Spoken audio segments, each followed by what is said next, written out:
இன்னைக்கு நான் உங்களுக்கு வாழைப்பூவில் பால் கறி வைக்கிறத இப்படி என்று காட்டித்தரேன். வாழைப்பூவும் இறாலும் போட்டு பால் கறி வைக்க போகிறேன். இதில் இப்போ வாழைப்பூ எடுத்து வச்சுக்கிறேன், ஒரு வாழைப்பூ எடுத்து வெட்டி வச்சுக்கிறேன். இது பச்சை மிளகாய் கரையை போடுறேன். இதில் இறால் கொஞ்சம் அவிச்ச இறால் இருக்குது, அவிச்சு வச்ச இறால். அந்த அவிச்சு வச்ச இறாலையும் போட்டாச்சு. உப்பு ஒரு தேக்கரண்டி ஒரு உப்பு.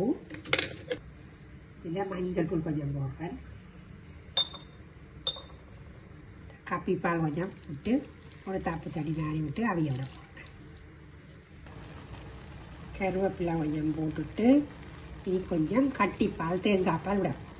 இல்லை அவிஞ்சு வந்துட்டு ஒரு 10 நிமிஷம் இதுக்கிட்ட அவிய விடுவோம். வாழைப்பூ நல்லா தண்ணி வற்றின பிறகு கட்டிப்பால் கொஞ்சம் விட்டுட்டு பிறகு சரியாக கொஞ்சம் கட்டிப்பால் கொஞ்சமாக விடுவோம்.